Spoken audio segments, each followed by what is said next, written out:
Halo teman-teman, aku dari depan Niskara House nih. Rumah dengan konsep green and sustainable menggunakan material daur ulang.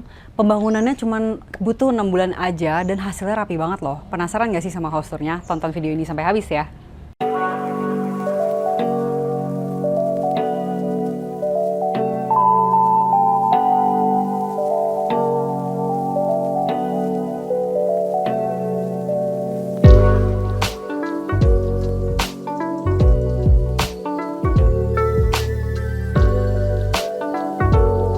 Oke teman-teman, kita udah sama Mas Yesani dari Accent Responsible Architecture dan hari ini pengen tanya-tanya soal Niskara House ini mulai dari luas tanah dan luas bangunannya, Mas. Ya, kalau untuk Niskara House ini sendiri, luasan tanahnya itu di 130, kemudian kalau bangunannya itu di 120 meter persegi. Kalau panjang dan lebarnya berapa, Mas? Kalau untuk panjangnya sendiri ke belakang itu sekitar 14-15 meter, dan kemudian untuk lebarnya itu di 8 meter.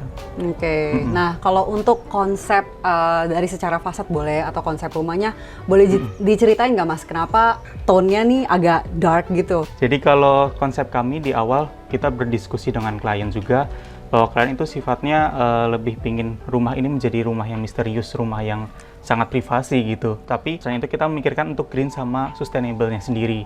Baik dari nanti sisi samping kanan kirinya itu tidak nempel dengan bangunan lain, juga terkait dengan pencahayaan dan udara sendiri. Nah, itu yang kita angkat di sini.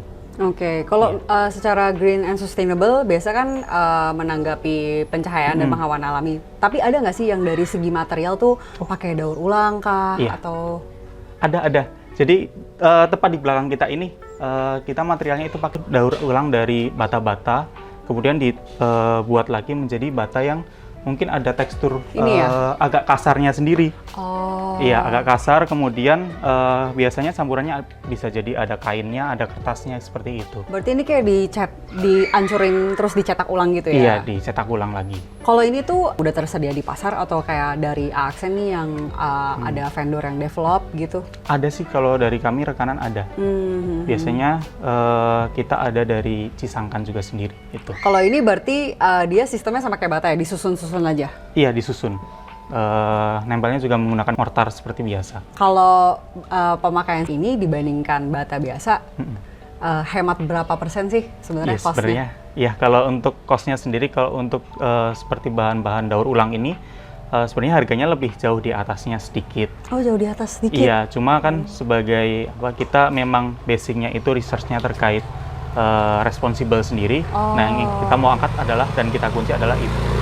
Berarti kalau Accent itu di proyek-proyek lain ada yang sustainable juga? Iya, selalu kita mencoba selalu untuk mengedepankan si sustainable dan green-nya itu sendiri dulu. Seperti ke contoh-contoh lainnya itu kalau di bangunan kita biasanya kita lebih main pembukaan. Walaupun seperti contohnya nanti bangunan ini nanti dari depan itu lebih terasa misterius, tertutup, tapi itu adalah bukaannya sendiri.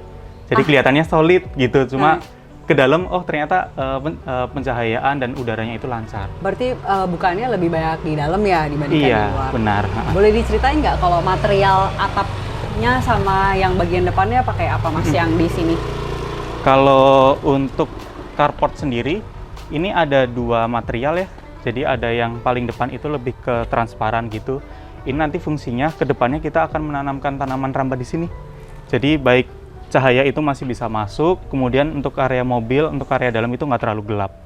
Kemudian untuk di area samping sini kita menyediakan juga pot biar tanamannya itu bisa tumbuh dengan baik.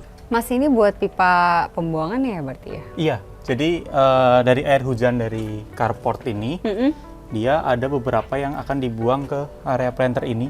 Dan juga kalau misalnya lebih, dia akan mengalir ke area depan ini talang. Dan nanti talang ini memang sengaja nggak dibuat lurus ke bawah langsung karena memang ada peraturan terkait kawasan ini, dinding, struktur, semuanya itu harus ke belakang dulu. Jadi dibuangnya tetap ke area dekat dinding, tapi di bawah kita tanam ke area pembuangan dari kawasan ini sendiri. Tapi ini jadi seamless banget ya, dia pipanya tuh kayak kelihatannya tuh kayak cuma penopang kanopi aja ya? Iya, kelihatannya jadi penumpang kanopi, padahal ini itu pipa air hujan. Pipa air hujan, gitu. Oke. Yang kedua, untuk rooftopnya sendiri itu kita menggunakan atap-atap UVC sih sepertinya. Oke, kalau yang ini, yang di lantai atasnya? Oh iya, jadi kalau misalnya kita lihat nih teman-teman, jadi di sini itu kita mencoba menggunakan material yang namanya blue scope. Material blue scope ini kita coba pilihkan warna yang lebih reflektif lagi, karena di daerah sini kan lebih terkesan panas ya, walaupun dia Iya. materialnya zinkalum.